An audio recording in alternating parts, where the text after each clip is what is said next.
Chers élèves, bonjour. Aujourd'hui, on se retrouve pour faire la correction de l'évaluation qui concerne les leçons faites au cours du palier numéro 4.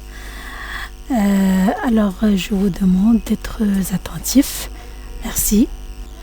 Nous allons commencer par répondre aux questions de compréhension. Question numéro 1. Qui a écrit le texte? Qui peut répondre à cette question? Bravo!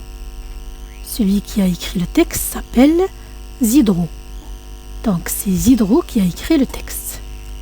D'accord. Question numéro 2. L'histoire que raconte le texte est réelle. Vrai ou faux? Justifie ta réponse. Qui peut faire cette question? Très bien. L'histoire que raconte le texte n'est pas réelle. Elle est imaginaire. Justifiez votre réponse par une phrase du texte. Qui peut répondre? Bravo. Vous avez dans le texte la phrase suivante. Une nuit, Dagobert rêve qu'il fait le tour du monde sur sa trottinette. Vous voyez bien le mot rêver. Vous avez le verbe rêver. Donc ce n'est pas réel. Question 3. Dans quel pays se trouve Dagobert? Qui peut répondre? Bravo. Il se trouve au Sénégal. C'est un pays africain. Très bien. Question numéro 4. Comment voyage-t-il? Par quel moyen? La manière. Qui peut répondre à cette question? Très bien. Il voyage sur sa trottinette. Question numéro 5. Que faisait Abdou au moment de l'arrivée de Dagobert? Qui peut répondre? Très bien. Il était en train de couper un régime de bananes. Bravo. Dernière question. Si tu étais à la place de Dagobert, dans quel pays aimerais-tu te retrouver et pourquoi? Alors là, il y a des élèves qui vont dire qu'ils veulent se retrouver en Amérique, d'autres en France, d'autres encore en Espagne, d'autres en Égypte. Donc là, je vous laisse la réponse libre. Vous pouvez choisir ce que vous voulez et bien sûr vous devez justifier pourquoi vous avez fait ce choix. Très bien. Et maintenant nous allons corriger la grammaire. Exercice numéro 1. Cherche dans le texte un complément circonstanciel de temps. Alors, pour trouver un complément circonstanciel de temps, on pose quelle question? Bravo. On pose la question quand? Alors, qu'est-ce que vous avez trouvé comme réponse? Bien. Par exemple, vous avez une nuit. Vous avez au petit matin. Et bien sûr, il y en a d'autres. B. Vous devez trouver un complément circonstanciel de lieu. Alors, pour trouver un complément circonstanciel de lieu, on pose quelle question? Très bien, il faut poser la question où. Alors, qu'est-ce que vous avez trouvé comme réponse? Bravo. Par exemple, vous avez au bord d'un chemin. Encore, vous avez sur le sable brûlant. Il y en a d'autres. C. Vous devez trouver un complément circonstanciel de manière. Alors, pour trouver un complément circonstanciel de manière, on va poser quelle question? Très bien, on pose la question comment? Alors, qu'est-ce que vous avez trouvé comme réponse? Bravo. Donc, vous avez par exemple soigneusement, vous avez avec un beau sourire Et bien sûr, il y en a d'autres. Très bien. Et maintenant, nous allons faire l'exercice numéro 2. Remplace ce qui est souligné par le pronom Y ou le pronom on. Première phrase. Dagobert rêve de ce voyage. Dans cette phrase, quelle est la fonction de ce voyage? Bravo. C'est un complément d'objet indirect. Ce complément d'objet indirect est introduit par quelle préposition? Très bien. Il est introduit par de.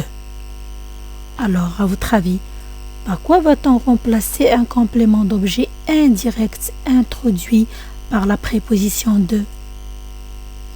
Bien. On le remplace par le pronom on. Alors, qui peut faire cette phrase? Bravo. On va dire Dagobert en rêve. Bien. Deuxième phrase. Il arrive enfin dans un petit village. Dans cette phrase, quelle est la fonction de dans un petit village? Bien. C'est un complément circonstanciel de lieu. Il arrive où? Il arrive dans un petit village. Alors, par quoi peut-on remplacer un complément circonstanciel de lieu? Bravo. On le remplace par le pronom Y. Alors, qui peut faire cette phrase? Bien. On va dire il y arrive enfin. Troisième phrase. Abdou raffole de la confiture de mangue. Dans cette phrase, quelle est la fonction de la confiture de mangue? Très bien, c'est un complément d'objet indirect. Pour l'avoir, vous avez posé quelle question? Bien. Abdou raffole de quoi? Alors, par quoi peut-on remplacer ce complément d'objet indirect? Bien, on va le remplacer par le pronom en. Pourquoi? Car il est ici introduit par la préposition de. Qui peut faire cette phrase? Bravo. On va dire Abdou en raffole. Bien. Et maintenant, nous allons faire l'exercice numéro 3. Complète par le pronom relatif qui convient. Que, qui, dont ou où. Mais avant de commencer, faisons un petit rappel. Alors, à quoi servent les pronoms relatifs? Très bien, ils servent à éviter les répétitions. Ils remplacent un antécédent. Bravo. Et quoi d'autre? Ils introduisent une proposition subordonnée relative.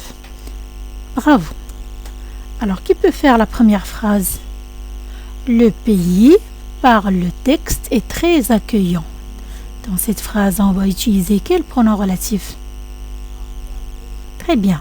On va utiliser le pronom relatif dont. Le texte parle de quoi? Le texte parle d'un pays. Donc, on va dire le pays dont parle le texte est très accueillant. Bien.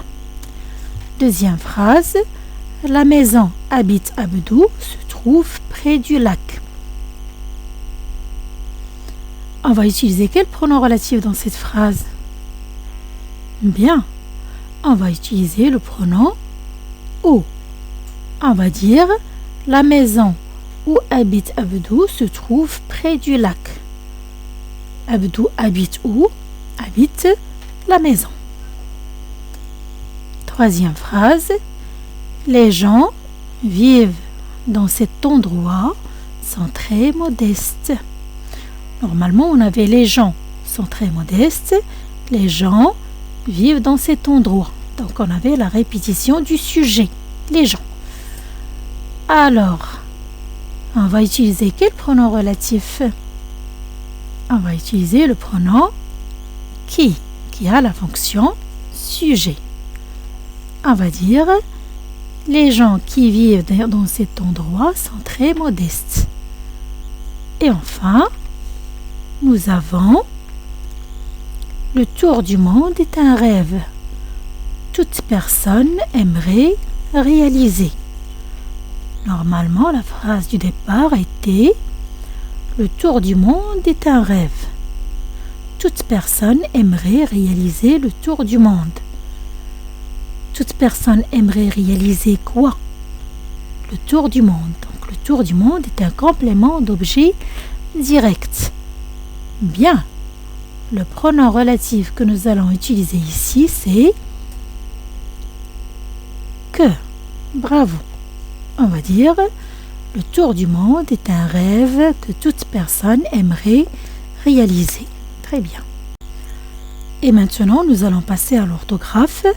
Exercice numéro 1. Écris tout correctement. Alors, avant de commencer, nous allons faire un petit rappel.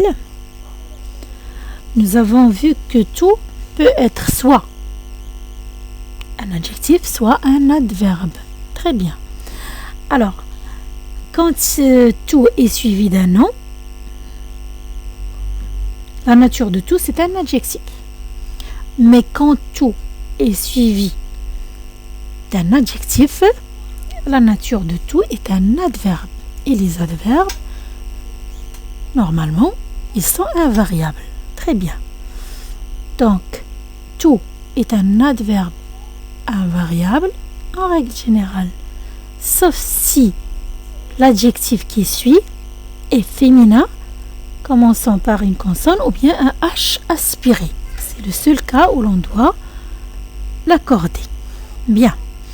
Alors, première phrase. Abdou a les cheveux frisés. Quelle est la nature de frisé? Très bien, c'est un adjectif masculin.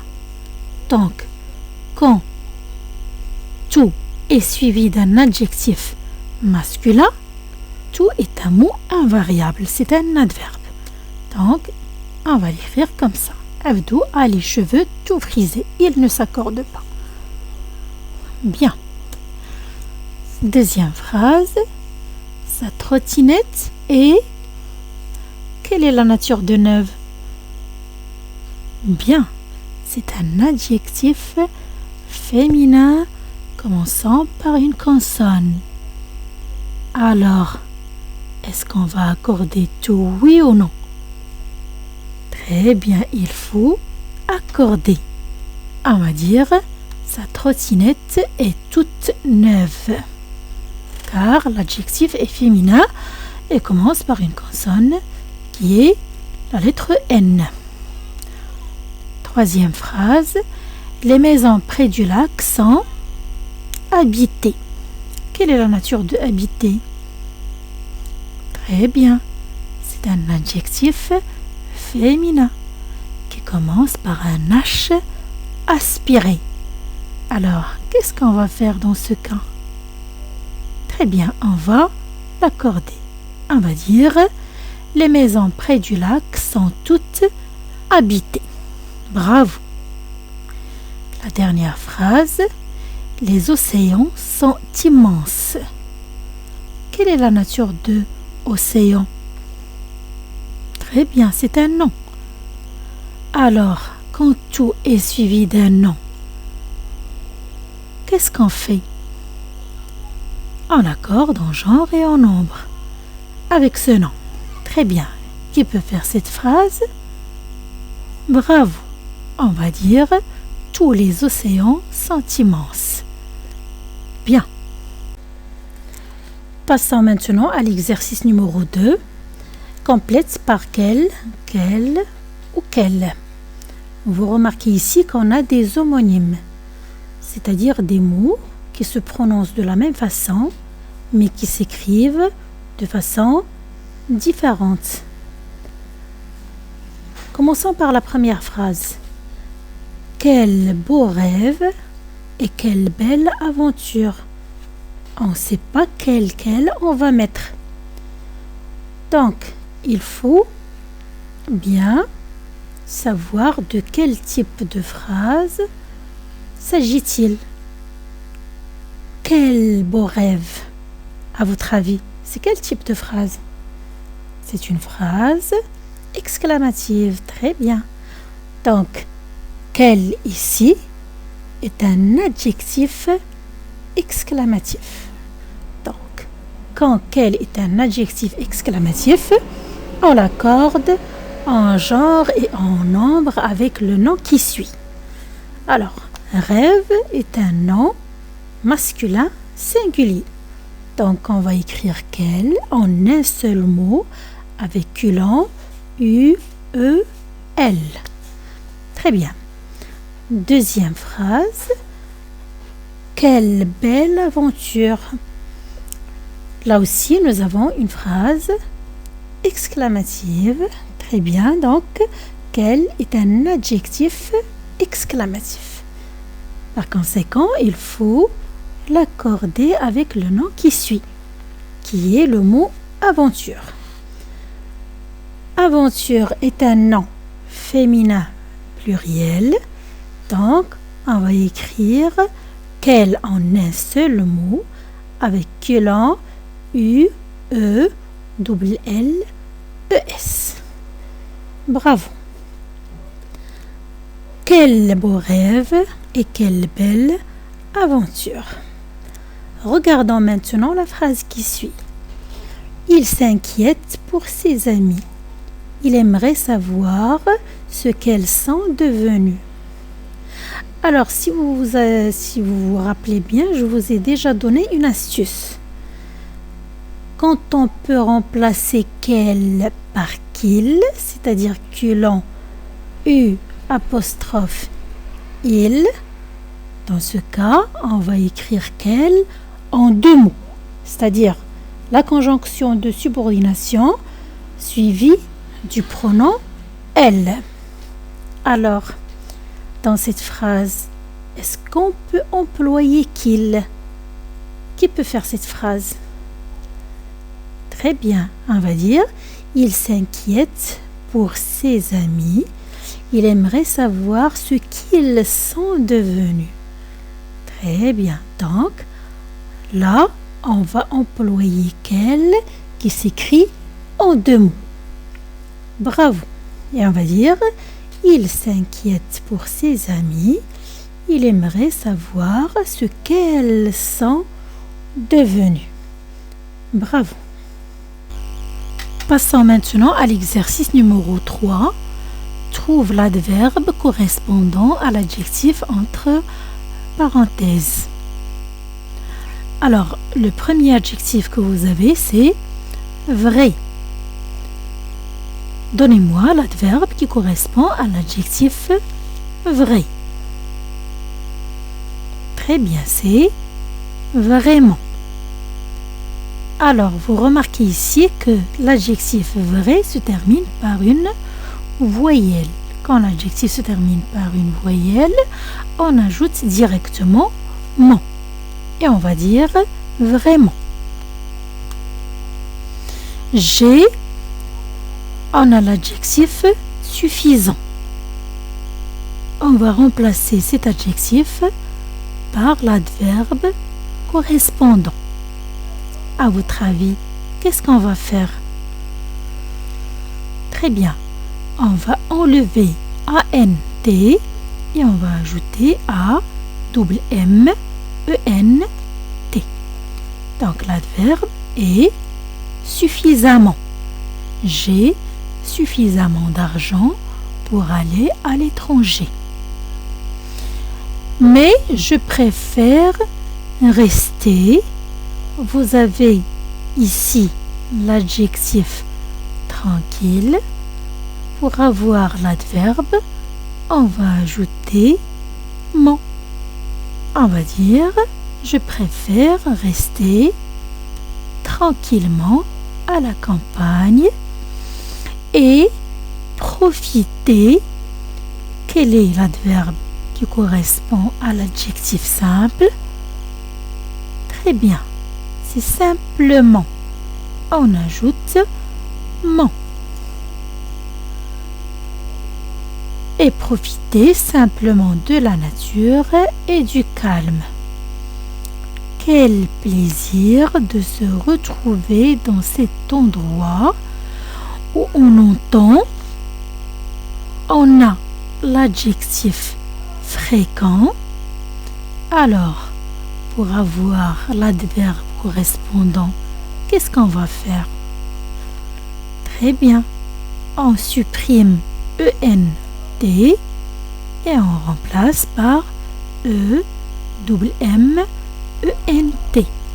Et on va dire où on entend fréquemment dans le feuillage le gazouillement des moineaux.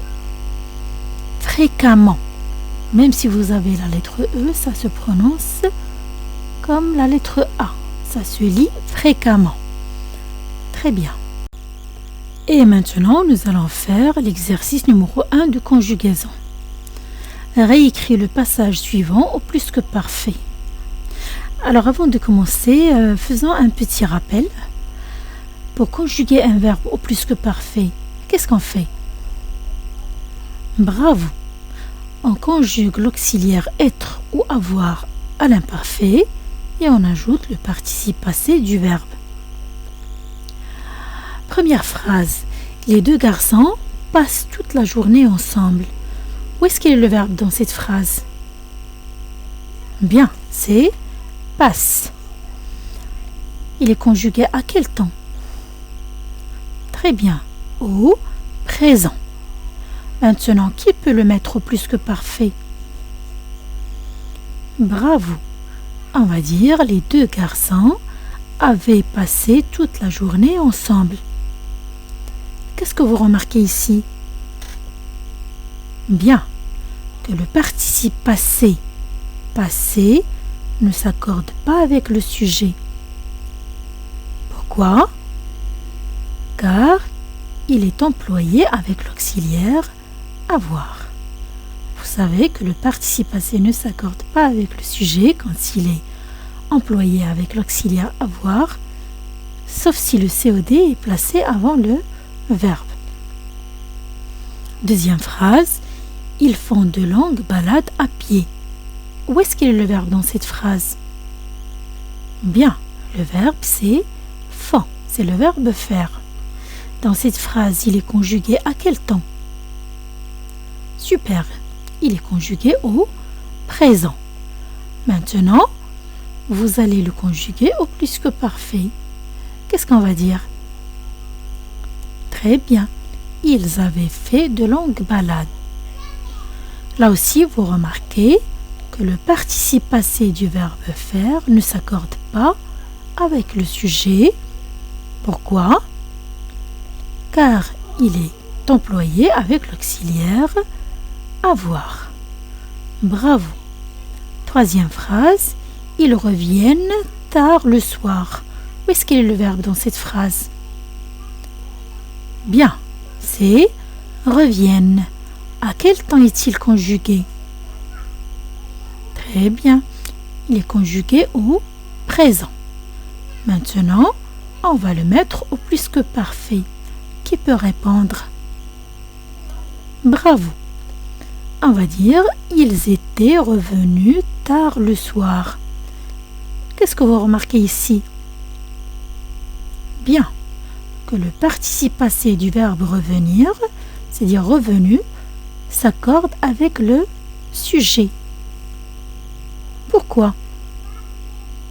Bien, car il est employé avec l'auxiliaire être. Bravo les enfants. Faisons maintenant l'exercice numéro 2. Conjugue les verbes en gras à l'impératif présent à la personne donnée ou demandée.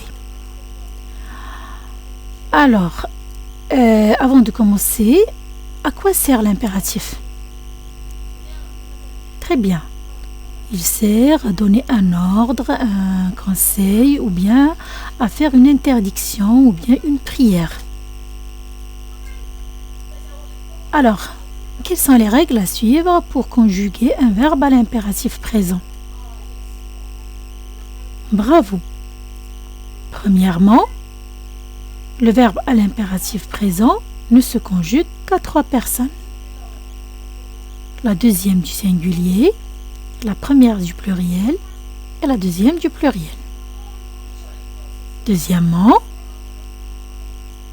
il n'y a pas de sujet exprimé. Bravo. Et troisièmement, pour les verbes du premier groupe, à la deuxième personne du singulier, on ne met pas de S. Très bien. Alors, qui peut faire la première phrase? Vous avez le verbe marcher. À votre avis, on va d'abord le conjuguer à quelle personne? Très bien, à la deuxième personne du singulier. Vous avez te. Qui peut faire cette phrase? Bien, on va dire marche. Marche sans te retourner. Vous remarquez que le verbe marcher à la deuxième personne du singulier ne prend pas de S. C'est un verbe du premier groupe. Bravo. Deuxième phrase. Tu veux rentrer chez toi. Vous avez le verbe aller. À votre avis, on va conjuguer le verbe ici à quelle personne? Très bien. On va le mettre à la deuxième personne du singulier. Le verbe aller à la deuxième personne du singulier, c'est va. Très bien. Ça s'écrit va. Mais dans cette phrase, qu'est-ce que vous remarquez? Vous remarquez qu'il est suivi de Y. Deux voyelles ne se rencontrent jamais. Donc, on ajoute un S. Bravo. On va dire, tu veux rentrer chez toi? Vas-y. Troisième phrase. Vous avez le verbe partir. Partir, on va le mettre à la deuxième personne du singulier. Qu'est-ce qu'on va dire? Bravo. Pars à l'aube pour éviter les embouteillages. Le verbe partir appartient à quel groupe? Très bien, c'est un verbe du troisième groupe. La plupart des verbes du troisième groupe prennent un S à la deuxième personne du singulier. Phrase suivante, on a le verbe réfléchir. On va le mettre à la première personne du pluriel. Qui peut répondre? Très bien. On va dire réfléchissant. Réfléchissant encore un peu. Dernière phrase, nous avons le verbe se réveiller. Se réveiller, on a dit que c'est un verbe pronominal. Très bien. Le verbe pronominal à l'impératif présent à la forme affirmative, le pronom réfléchi se place où? Bien, il se place après le verbe. Qu'est-ce qu'on va dire? Réveillez-vous de bonne heure. Et le verbe être à l'impératif présent à la deuxième personne du pluriel, qu'est-ce qu'on va dire? Soyez. Réveillez-vous de bonne heure et soyez responsable. Très bien. Passons maintenant à l'exercice numéro 3. Mets les verbes entre parenthèses au conditionnel présent. Alors, pour conjuguer un verbe au conditionnel présent, qu'est-ce qu'on fait? Très bien. On prend le radical du futur simple et on lui ajoute les terminaisons de l'imparfait. D'accord. Première phrase. Abdou avoir beaucoup de mal à se séparer de son ami. Qui peut conjuguer le verbe avoir au conditionnel présent? Super. On va dire Abdou aurait beaucoup de mal à se séparer de son ami. On a conjugué le verbe avoir au futur simple avec la terminaison de l'imparfait. Deuxième phrase, si Dagobert avait les moyens, le verbe visiter tous les pays du monde. Qui peut conjuguer le verbe visiter au conditionnel présent à la troisième personne du singulier? Bravo! On va dire il visiterait tous les pays du monde. On a conjugué le verbe au futur avec la terminaison de l'imparfait. Et enfin, à mon avis, sa vie, le verbe être très agréable. Qui peut conjuguer le verbe être au conditionnel présent à la troisième personne du singulier? Bien. Sa vie serait très agréable. Très bien, on a conjugué le verbe être au futur simple avec la terminaison de l'imparfait. Bravo les enfants. Et maintenant, nous allons passer à la correction du vocabulaire. Exercice numéro 1. Complète par un adjectif en able ou ible qui correspond au verbe en gras. Première phrase. Dans cette région, les animaux peuvent nuire aux cultures. Alors, le verbe qui est en gras, en rouge dans cette phrase, c'est le verbe nuire. Nous allons trouver l'adjectif qui se termine soit par le suffixe able, soit par le suffixe ible, qui peut répondre très bien. On va dire ces animaux sont nuisibles. Deuxième phrase, Dagobert et son ami Abdou ne peuvent plus se séparer. Quel est l'adjectif en able ou ible qui correspond au verbe se séparer? Bravo.